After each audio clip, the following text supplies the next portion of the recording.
اے ایمان والو انہیں اپنا دوست نہ بناؤ، اس لیے کہ یہودی اور عیسائی آپس میں ایک دوسرے کے دوست ہیں۔ اتنا بھی کافی تھا، لیکن اللہ تبارک و تعالی نے معیار ہی بدل دیا اور اتنا بڑا حکم ارشاد فرمایا۔ اس آیہ مقدسہ نے ہر چیز کو اپنے دامن میں سمیٹ کے رکھ دیا۔ یہودی اور عیسائی کو اپنا دوست نہ بناؤ، اس لیے کہ وہ آپس میں ایک دوسرے کے دوست ہیں۔ تو بات اتنی بھی کافی تھی، لیکن فرمایا اللہ تعالیٰ نے وَمَن يَتَوَلَّهُم مِّنكُمْ،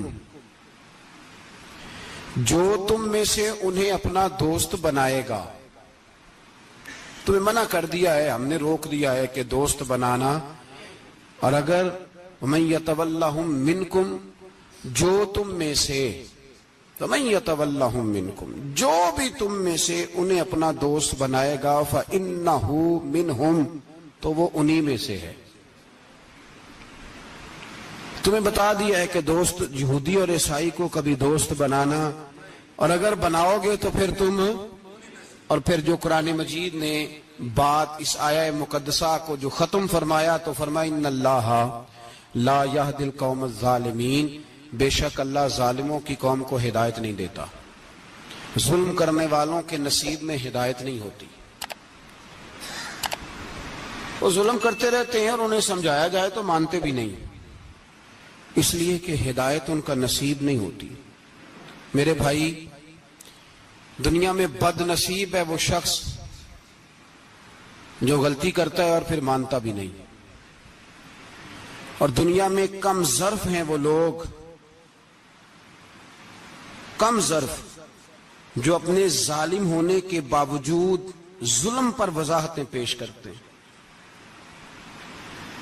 اپنی غلطیوں کا اعتراف کرنے کی بجائے ان پر دلیلیں دیتے ہیں، چھوٹے ظرف کے لوگ۔ اللہ تبارک و تعالیٰ نے فرمایا یہودی اور عیسائی کو کبھی دوست نہ بنانا۔ میرے بھائیوں، میرے بزرگوں، میرے دوستوں، ہمارا دین تعصب سے پاک ہے، لیکن تسلب کا حامی ہے۔ تعصب کا مطلب یہ ہوتا ہے کہ کہنا مار دو دوسرے کو، برداشت ہی نہ کرو، اور تسلب کا مطلب یہ ہوتا ہے کہ اپنے دین میں پختہ ہو جاؤ، اپنے دین میں پکے ہو جاؤ۔ اب ہم نا ہر روز نماز کی نیت باندھتے ہیں، اللہ اکبر، سورۃ فاتحہ پڑھتے ہیں، اہدنا الصراط المستقیم صراط الذین انعمت علیہم، اتنی بھی بات بڑی تھی، کافی تھی۔ اے اللہ ہمیں صراط مستقیم پہ چلا اور ان لوگوں کے رستوں پہ چلانا جن پر تو نے انعام کیا، بڑی بات تھی، مثبت بات ہو گئی، منفی بات کی ضرورت نہ تھی۔ لیکن اللہ تبارک و تعالیٰ نے فرمایا کہ جہاں تم مجھ سے یہ دعا مانگو نا کہ صراط الذین انعمت علیہم، یا اللہ ان لوگوں کے رستوں پہ چلا جن پر تو نے انعام کیا، انبیاء، صلحاء، اتقیاء، صوفیاء، اولیاء، جہاں یہ دعا مانگنی ہے نا، ساتھ ایک اور بات بھی تم نے کرنی ہے۔ وہ کیا ہے؟ غیر المغضوب علیہم ولا الضالین، اے اللہ ان سے ہمیں بچا جن پر تیرا غضب ہوا، ان کے رستے پہ نہ چلانا جن پہ تیرا غضب ہوا اور جو گمراہ ہو گئے۔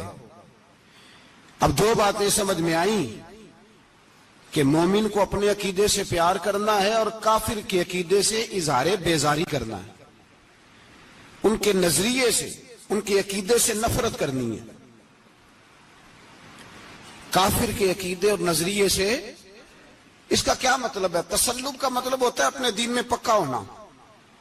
دو تین جملوں میں بات سمجھاتا ہوں، اگر آپ کی سمجھ میں آئی تو بڑا بہتر ہوگا۔ دو تین جملوں میں تسلب، پکا ہونا، اس کا کیا مطلب ہے؟ اس کا مطلب یہ ہے کہ اپنی آنکھوں پر جو تم نے اینک لگانی ہے وہ دین کی اینک لگانی ہے، جو چیز بھی دیکھنی ہے وہ دین کی آنکھ سے دیکھنی ہے، جو کچھ بھی تم نے چاہنا ہے، بڑی بات کر رہا ہوں اگر آپ سمجھے تو، جو بھی تم نے دیکھنا ہے دین کی اینک سے دیکھنا ہے، جو تم نے چاہنا ہے وہ دین کے دل کے ساتھ چاہنا ہے، اور جو تم نے سوچنا ہے وہ دین کے دماغ کے ساتھ سوچنا ہے.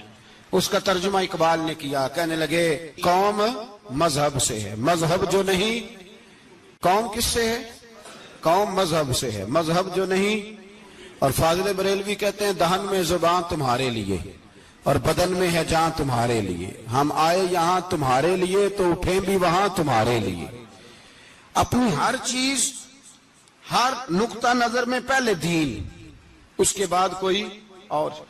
کافر کے عقیدے سے ہمارے زمانے میں نا فلسفی, منطقی, ادیب, شاعر, ملنگ, تلنگ, یہ بڑی جماعتیں. کھچڑی ہے, کھچڑی. اب وہ کھچڑی ایک نیا درس دیتی ہے. وہ کھچڑی یہ کہتی ہے کہ یہ سارے اللہ کو پکارتے ہیں, سارے اسی کے نام ہیں.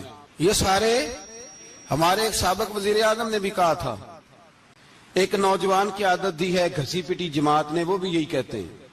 ہولی پہ بھی چلے جاؤ, دیوالی پہ بھی چلے جاؤ, ہندوؤں کے مندر میں بھی چلے جاؤ, وہ کہتے ہیں سارے اسی کے نام ہے. جو بت کو پکار رہا ہے وہ بھی اسی کو ہی پکار رہا ہے, معاذ اللہ. جو رام رام کہہ رہا ہے وہ بھی بات اصل وہی ہے. وہ بیوقوف ہو. اگر بت کو پکارنے والا بھی کسی نہ کسی رنگ میں اللہ کو ہی پکار رہا تھا, معاذ اللہ, تو پھر نبی پاک صلی اللہ علیہ وسلم کو کیا ضرورت تھی بتوں کا مقابلہ کرنے کی؟ تم نے تو سارا دین ہی مشکوک کر دیا ہے. ہر شے مشکوک ہو گئی. جو بتوں کو پکار رہا ہے وہ بھی اسی کو پکار رہا ہے, جو رام کہہ رہا ہے وہ بھی اسی کو کہہ رہا ہے, جو پتھر پوج رہا ہے وہ بھی. کیا تماشا لگایا ہوا ہے. اللہ تبارک و تعالیٰ تو اتنا غیور ہے, وہ کہتا ہے ان اللہ لا یغفر ان یشرک بہ ویغفر ما دون ذلک لمن یشاء. میں ہر چیز بخش دوں گا, میرے ساتھ کسی کو شریک نہ بنانا, میں اس کی معافی نہیں دوں گا. اللہ